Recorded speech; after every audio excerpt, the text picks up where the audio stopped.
What is up, guys? Jace here. Today's video, we're going to be breaking down everything related to email marketing. So this is a topic that I feel pretty comfortable with talking about. At this point, probably on a month-to-month basis, our customers are sending over 1 million emails a month. So I've seen what's worked, what's not worked, and those are the things I'm going to share with you today. So let's dive in.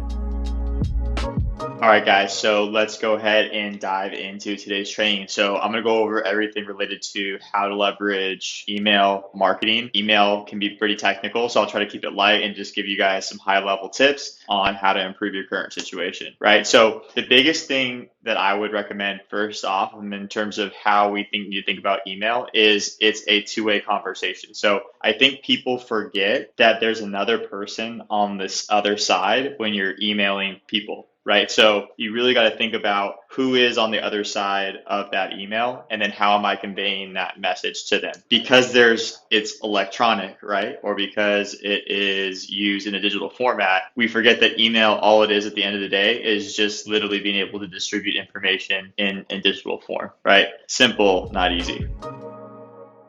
The second thing that I wanted to go over is how do I gather more emails? And I think one of the biggest misconceptions of email marketing is messaging contacts that don't know you just for the sake of blasting more people. So real quick story, a couple years ago, I was working with a pizza chain that wanted to get more college kids into the restaurant. With this customer, they wanted to go buy lists of customers that lived in a nearby college campus. I recommended that they don't do that. They did it anyways, right? The email open rate on this was like 7-8%. And there's a reason why. It's not that the customer wasn't good for this business. The problem is these customers had no previous experience with them. So we were literally just shoveling information down their throat when they didn't ask for it in the first place, right? Another great example of what I don't recommend, and I know people are going to comment on this that they feel a certain way, but ZenReach, right? Or companies that capture Wi-Fi information at the restaurant. Why is this not a good thing? Because all we want, remember, if we're doing a two-way conversation, what we want is an exchange of information. We're talking back and forth. If I go in and I use the Wi-Fi at the restaurant, the intent, I'm not going because I want to use it for an offer, or I'm not opting in because I say that I want to opt in. I'm opting in because, damn, there's no way around this thing. I need to do this in order to use the Wi-Fi. What this is going to cause is a very bulky email list that, frankly, isn't going to get good results, right? These are the type of email lists that we try to run an email campaign to, and literally it's just crickets. Because these people don't care. They never cared. They never cared because all they wanted to do is give their email is for the Wi-Fi. So if I don't want to harp on ZenReach too much, but if you're doing something like this, just like stop, right? We don't like that.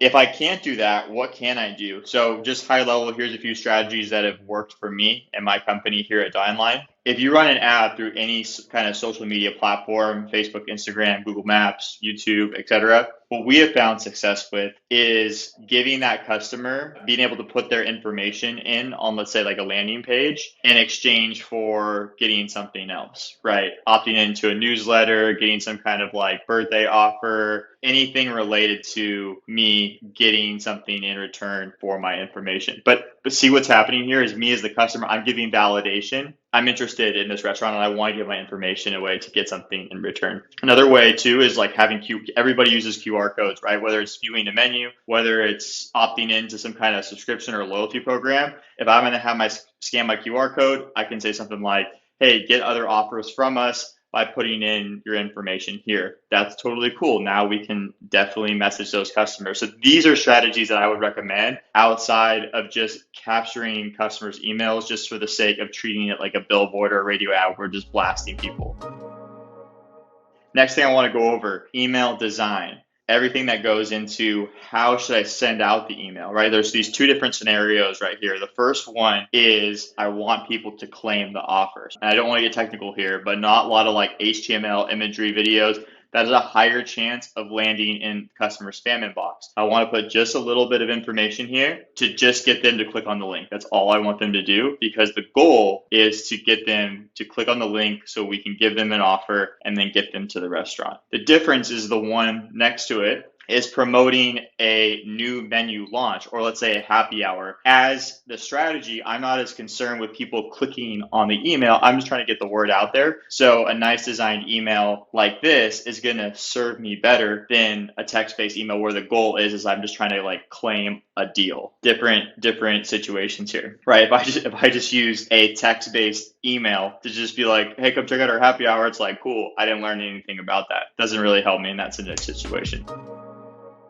Next thing, getting people to open up your email. Subject lines that have worked for me in the past, list them out here, right? Urgent, 7 days. Lunch this week, frame the subject line into a question, specifically just calling out the food item that you're offering and what you're offering about. Just very, very clear in the subject line. Subject lines aren't something to take lightly because they drastically increase the output of the performance of the email. So for example, if I have a list of 5,000 emails, if I actually take time to write my subject line, it would be the difference between 10%, 20%, 40%. And remember, even if I have a huge list, if I only get 5% of people to open up, versus a 40% open rate based off of what I'm saying in my headline, and then actually having text or having a ton of videos or images in it, that's going to move it more likely to the spam inbox. So what I'm trying to get across here is that what you actually say in the email matters. Another pro tip, not a lot of people think about this, but the preview text that goes inside the subject line, it's going to make a big difference in terms of getting people to open. I find that this has like a 3 to 5% difference also in the line that goes right underneath. People usually just focus on the subject line. You want to give the preview text some love as well.